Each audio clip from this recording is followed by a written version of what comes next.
How powerful is the US military? What's up? It's Potato Phil, and recently I watched a video about the US military with all its different branches and I was very impressed by those numbers. It's very interesting, so I thought, hey, maybe we'll find a more recent video, and I found this one. How powerful is the US military from 9 months ago? Why is America so overpowered? And I'd like to learn more about this and watch a little bit more about that. So here we go. The US is creeping ever closer to spending $1 trillion annually on its military, with its goal being to both build and maintain the strongest fighting force the world has ever seen. And that goal may be more important now than it's been for the last 2 decades. With China rapidly modernizing its military, spending record amounts in the process, Russia showing increased aggression highlighted by its invasion of Ukraine, and turmoil in the Middle East, the US needs to be ready for anything. It needs to be strong. Which brings us to the question that we'll answer in this video. Just how powerful is the US military in 2024? In 2024, that's way more recent. The other video I made, I think, was 4 or 5 years old, so I'm curious what changed and if this is a little more up-to-date stuff. To get some of our answers, we'll turn to Global Firepower, or GFP. Each year, GFP compiles rankings of 145 military nations, assigning each with what it calls a power index score. The goal with this score is to get as low as possible, with a power index of 0. Germany 19, I don't know. That's good. I think Germany is ramping up the military slightly too, for the first time probably in forever, but guess who's number one? 000 being considered the perfect military. GFP says the US is closer to achieving this score than any other nation. Wow, I'm always surprised how high South Korea is up there, being not a very big country. But yeah, and India too, they just have numbers. Hitting a rating of 0.0699 for 2024. What does that mean in practice? We'll start with manpower. The United States has a population of just over 340 million people, according to GFP. That places it third in the world, with only China and India, both of which have populations of more than 1 billion, beating it. That population translates to 123,977,768 people, who GFP claims are fit for service. 77,000. Fit for service, 124 million people. Imagine that army. I think, dude, that's not imaginable. Crazy. 68 people, bigger than GFP most countries, claims are fit for service, with a further 4.4 million reaching military age every year. In short, the United States has millions of people who could serve as part of its military, even if they don't currently. Granted, it falls behind a couple of countries in terms of sheer manpower. However, the US is also a country that is unafraid to introduce a draft. It did so for over 30 years during the 20th century, with the draft accounting for many of its soldiers who served in World War II, the Korean War, and Vietnam. Of course. So in addition to having this professionally, voluntarily army, they also drafted for all of these wars. What I learned from the other video, it's not just quantity with the US, it's mainly the quality. And combined, that is just crazy power, I guess. The draft is no longer in place. The US Armed Forces moved to a voluntary system in 1973. Oh, they did that afterwards, since. However, in a hypothetical situation in which the US needs an army larger than the one it has now, it has over 120 million people on whom it can call, as well as a history of using drafts to bolster its numbers in times of need. But let's move away from hypotheticals for a moment.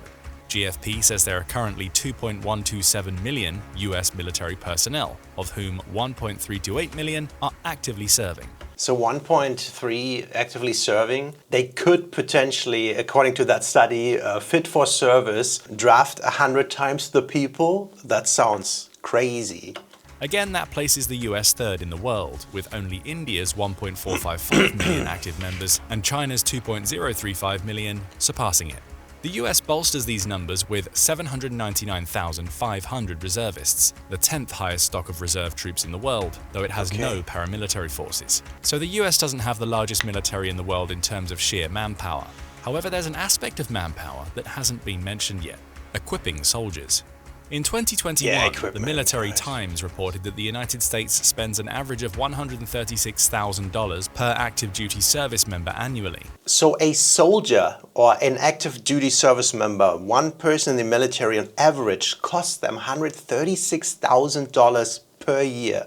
I assume that includes their salary, but then on top of the salary is probably all the equipment, training, and everything that goes into it. That's a very high number. Just imagine any business in the economic world. If you would average that much money into every employee you have, that would be very, very high-skilled personnel. And I think that probably applies to the military here. $56,000 per active duty service member annually. That cost includes the members' wages, as well as the equipment they receive and the costs related to deploying them.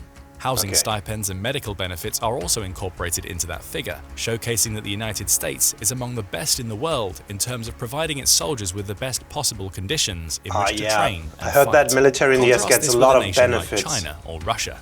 American Enterprise Institute, or AEI, reports that an entry-level soldier in China's People's Liberation Army receives just $108 per month. That's about a 16th of the $1,900 their American counterparts receive. So $1,900 is the lowest entry salary an American soldier receives. Is that what I just got from that? I guess.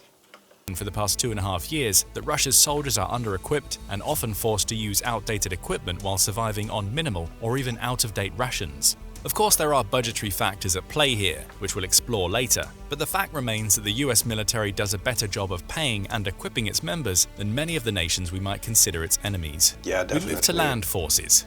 GFP's figures show that the US is something of a mixed bag in this department. Why is a tank so attention-grabbing for a dude like me, like so many people? I think there's something fascinating about tanks. The gimbal-like movement of the turret with the cannon and shit. It looks always so epic when they're on the move, rolling over bumps, but the tip of the cannon stays super still.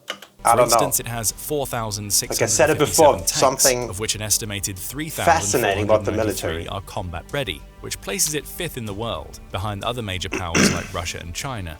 It's also 5th in the world for self-propelled artillery, with Okay, so 5th in the world for tanks and artillery. I would love that if he would show the numbers of the other countries that are higher. 1,595, but we're at least getting the US along numbers. with being 14th for towed artillery, of which it has 1,267 units. Guys, quick interruption here. If you are fascinated by the United States and all these American topics like I am, then maybe consider subscribing to my channel. I am a small channel. I'm trying to grow and I'm trying to learn about the United States, and I find it very interesting. And if you do too, then please click that button. But now back to the video.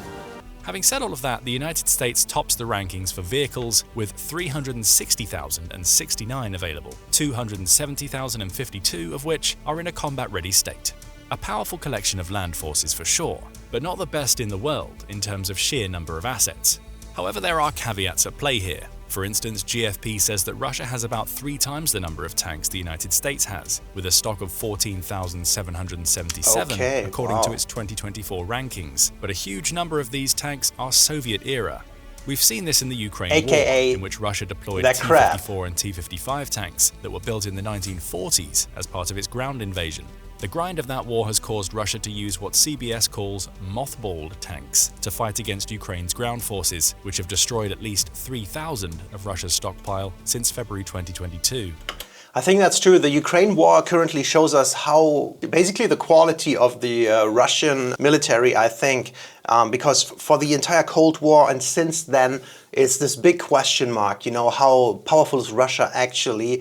And with their claimed numbers, whatever, it is always the question like, ooh, could they compete with the US? But now with the Ukrainian war, I think they're doing way worse than they thought they would, at least from what I've heard. So I think this image of this Russian military superpower might be a little crumbling currently, and it sounds like that they would not have the least chance against the American military if it came down to that, you know? By contrast, the United States' tank fleet is primarily comprised of the M1A1 Abrams battle tank, which began production in 1985. It's still a fairly old tank, but it's leagues ahead of the World War II and Soviet-era tanks Russia has been forced to deploy in Ukraine. There's also another factor at play, which we can again look to the Ukraine war to demonstrate.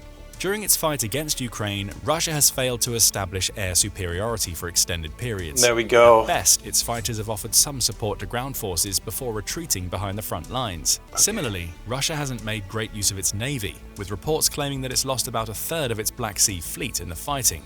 What's the point? If the US went to war, it would likely not find itself in a similar position to Russia.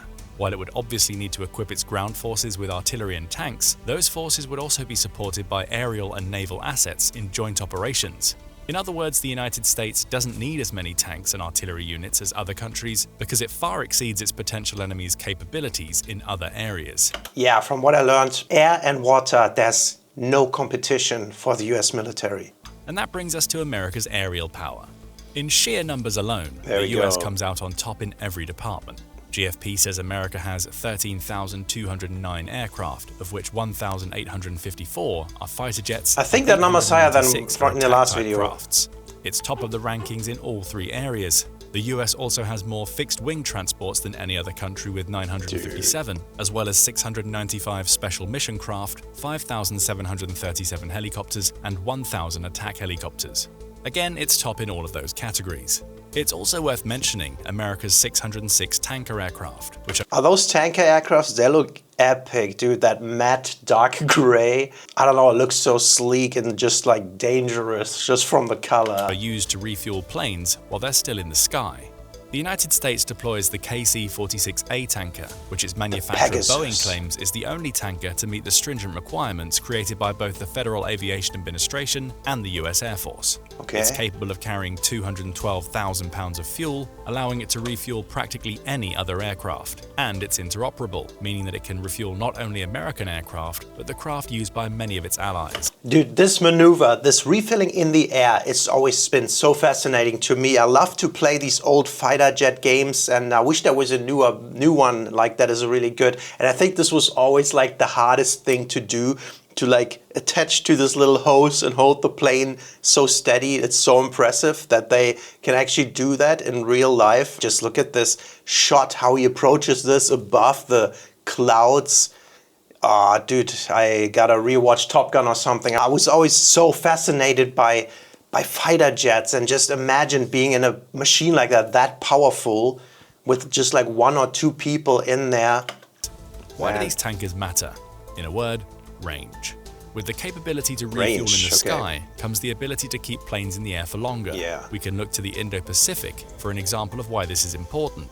Over the last several years, China has been building man-made islands in the South China Sea, which it is militarizing and will likely use as refueling points for its planes should war break out, which it is. Look at this. Over the last several years, China. Look at that. It looks, dude, they make man-made islands, and then it looks like there's a bunch of huge ships there. I don't know, destroyers, troops. I don't know if they're aircraft carriers, but they're basically building military bases in the Chinese Sea. I had no idea about that. This looks crazy. Building man-made islands in the South China Sea, which it is militarizing and will likely use as refueling points for its planes should war break out in the region. Such a war would likely involve Taiwan, with the odds being high that the US would arrive to defend the island. The US Navy would likely send aircraft carriers, with the US also making use of its bases in Japan, South Korea, and Australia in the fighting. The key here is that China's aircraft would have to make regular stops, either in the Chinese. Why do the Chinese aircrafts look a little bit more toy-ish? I think it might be just the coloring, but why? Mainland or on one of the man-made islands in the South China Sea to refuel. That's not the case for US aircraft. They could refuel in the sky as needed thanks to America's tanker fleet. The US military knows this, and it understands that its potential enemies don't have the same refueling capabilities. After all, China only has 10 tankers, with Russia being slightly better with 19. It's also worth noting that America's aerial fleet isn't solely concentrated in the US Air Force. As World Population Review notes, the US Air Force has around 5,200 craft. That's followed by the US Army, which has about 4,400, and the US Navy, with approximately 2,450 aircraft.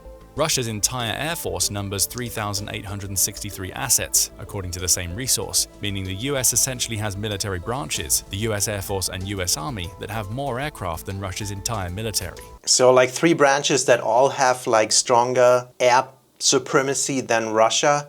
Sticking with aerial sounds power, like it's not a big also competition. The factor that comes into play. At a time when China is heavily pushing the Chengdu J-20 as its answer to the F-35, the United States is already looking to the future. I have not heard about these planes. The F-35 is, from what I get from this, is probably the current fighter jet of the US. Falcon, maybe? The United States is already looking to the future. Disregarding the direct comparisons between the J-20 and the F-35 for a moment, China's plane seems faster, but the F-35 is stealthier. The fact that China is still working on bringing the J-20 into active deployment shows it's playing catch-up. As for the US military, it's initiated its Next Generation Air Dominance Program, or NGAD, in 2014 and has already spent $11.7 billion on research and development.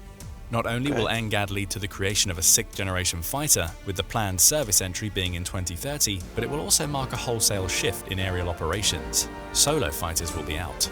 They'll be replaced by a network of aircraft, with the fighter being deployed as the centerpiece that a pilot can deploy to strike targets. Along with the jet the pilot flies, they'll be able to control a small fleet of unmanned aircraft with strike capabilities. What? In other words, the US is working on bringing drones into a systems-based aerial strategy, while countries like China and Russia are still trying to catch up to the country's fifth-generation fighters. Let me get that straight. I don't know if I completely understood this, but it sounded like there's a fighter jet in the future. I don't know what they said, starting in 2030 or something. So in a couple of years, there will be basically the most advanced fighter jet. A pilot is flying, and then surrounded by multiple other smaller aircrafts maybe that are not manned, but that are drones, and he can control them somehow.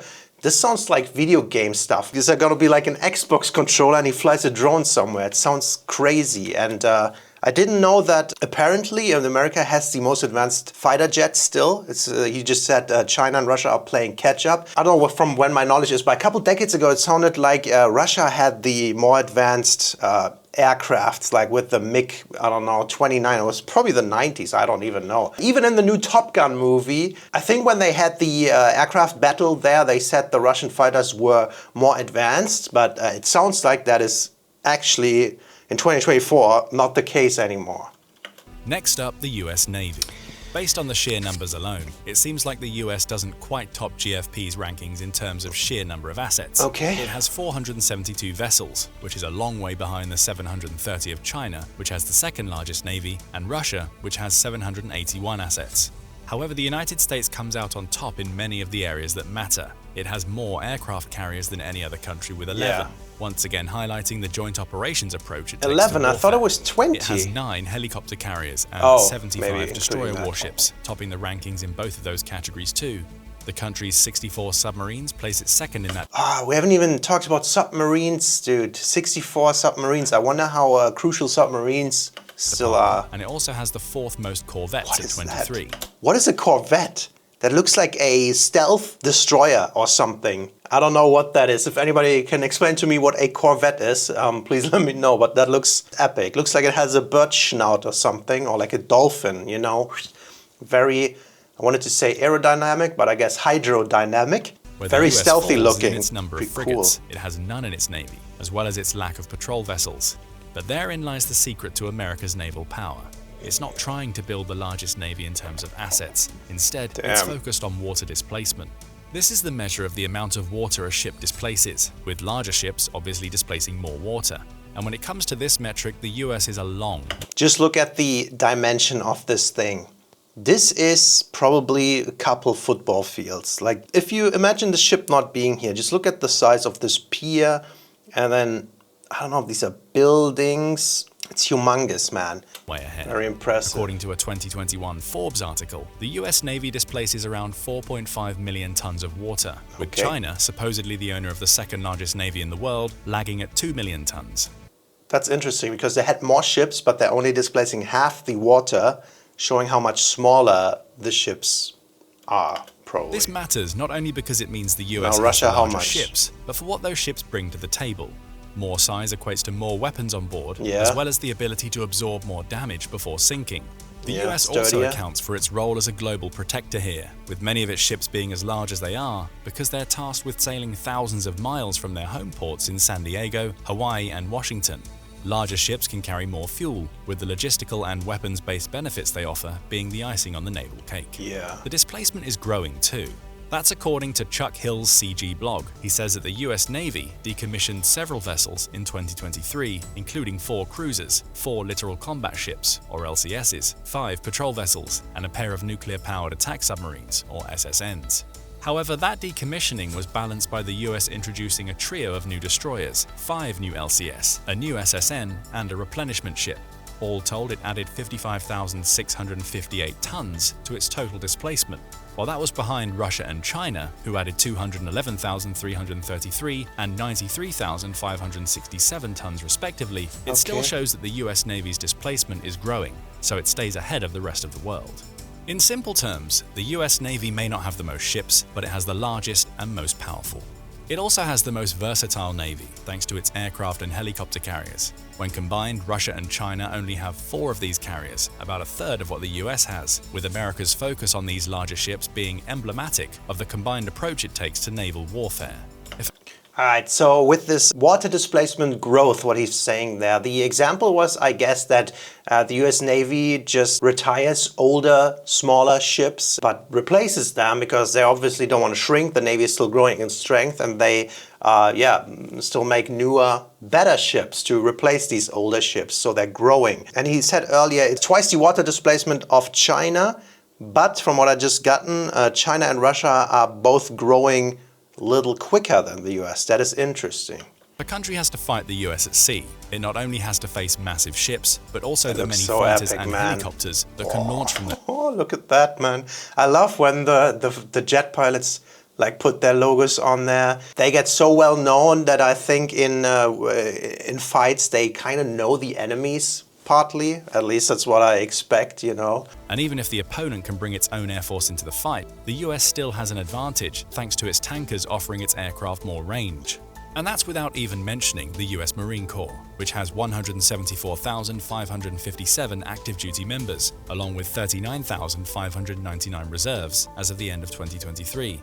The Marines are the US Navy's land force service branch and are responsible for both amphibious and expeditionary operations, as well as being some of the fastest responders to developing crises. In other words, the US Navy is far from being just a collection of ships. It combines having what essentially amounts to its own air force with one of the most well-trained land forces on the planet to be a formidable foe. So from what my understanding, the Marines is always somebody says he was a Marine or he's a Marine. Those are the badasses. So I assume it's kind of like the elite troops of the Navy. Is that correct? So the US military is in a very strong position. It's third in sheer manpower, rules the roost when it comes to its air force, and likely has the strongest navy on the planet. However, there's an aspect of US military strength that often goes underestimated, but may actually be the key to its achieving victory: logistics. Starting with assets, so much of what the US military maintains is designed to help it set up its bases and keep them supplied as quickly as possible. It has 957 fixed-wing transports, because those planes can get troops and equipment on the ground practically anywhere, while giving the US more options beyond coastal invasions. That's not to say it neglects naval transport. The US has 14 expeditionary... What is that? Is that a transport ship? Expeditionary fast transports. It's one of these, what is it called, catamaran or something? You know, it's not sitting fully in the water, but it has this like division. Fast transports, or TEPFs, which are shallow draft ships capable of transporting troops and equipment into or out of locations as needed. Okay, each has a flight deck I have not seen those or heard about these. As well as a stern ramp for vehicle access and enough room to seat 312 passengers. And its ability to hit an average speed of 35 knots makes it one of the fastest naval transports around. How fast? What is that in kilometers per hour? Vehicles the US military maintains, and you get a fighting force that's extremely capable of moving people and equipment around the world as needed. But that's not all. The US maintains its logistical advantage by building and maintaining military bases all over the world. According to Al Jazeera, the United States maintains around 750 overseas bases spread across at least 80 countries. These bases range from small lily pads, which are smaller than 10 acres and have a total value of $10 million or less. Lily pads account for 40% of the 750 bases, with their main goals usually being to enhance cooperative security and give the US access to forward operating sites from which it can launch missions. Okay, so now we're talking about military bases. I have to say there's a lot of numbers, a lot of information in this video, and it's a little hard to follow if you're not fully like into the network of the US military. So he says 750 or 800 bases around the world, and 40% of them are these lily pad bases that are very small, but just still there, you know. The other 60% are large bases, which usually host at least 200 US military personnel, along with equipment these soldiers can so epic. Use as and when needed. It's one of these like childhood boy dreams to once fly in a fighter jet, you know. Through these bases, the US achieves almost global coverage. For instance, it has 120 bases in Japan, housing over 53,000 troops. 120 bases in Japan? Is that real? That many? That's a lot. Along with 73 bases in South Korea and 7 in Australia that collectively contain around 27,500 troops. That gives the US vital coverage in the Indo-Pacific, with the personnel at those bases likely being the first to respond to Chinese military activity. As for the Middle East, the US has 10 bases in Kuwait. I have to say, this video makes it sound like the situation between China and the US is very tense. Like, just from watching this, you could assume that stuff's gonna go down, and let's hope not. But US showing so much military power is so close to China, and then China building these like islands in the ocean, you know, that sounds like they're creeping closer to the US or whatever. I don't know, man. Wait. Let's see what the future brings. Another 10 in Saudi Arabia, and around 2,500 troops stationed in Iraq. Again, the purpose is the same, ensuring that it can deploy troops anywhere, while having bases set up to keep both those troops and any that arrive later supplied during military operations.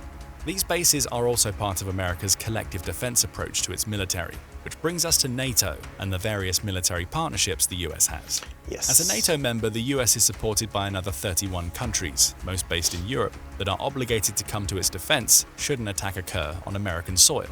That's due to Article 5 of the NATO Charter, which says that an attack on one NATO member is considered an attack on all of them. Yes. Through that membership, the US has... I like that, and I think weren't there talks over the last couple of years that US considered leaving NATO, and as a NATO member country, Germany, I really hope that will not happen, because if NATO loses the US, its biggest power, like NATO would not be the same, basically. And I do believe it's a good alliance, you know, for considering world peace and helping one another, let's say. Let's call it that. The opportunity to bolster its ranks with help from countries like the United Kingdom, which is global firepower's 6th-ranked military, and the 11th-placed France. America's NATO partnerships also make it easier for the country to set up military bases in Europe, ideal for reacting to an ever more aggressive Russia should the time call for it. US cooperation goes more granular than its membership in this large defense network. The point here is that when determining US military strength, you can't simply look at the US alone. Yes, it already has one of the world's strongest militaries, but it bolsters that strength by allying itself with as many countries as possible. Yes, and please Americans, I know how proud you are of your military. We get it. It's the biggest military, it's the strongest military, but we're your allies, you know. We have to work together, and we appreciate that you are allied with us, and we're in this together, you know. That focus on alliances is why it has so many overseas bases, which strengthen its logistical operations, allowing it to closely surveil other countries and provide it with launching points for operations. Being a member of NATO means the US benefits from and contributes to an organization that creates deterrence through collective defense. If the US is invaded, it can trigger Article 5 and have 31 countries ready to come to its defense. And then there are the small defensive pacts it signed with other countries. All give it more eyes and ears around the world, while allowing the US to strengthen its military with the support of others. While there's no denying that the US is strong, perhaps even as strong as it's ever been during the voluntary military era, there are a handful of issues that could diminish its strength. Key among those is budget.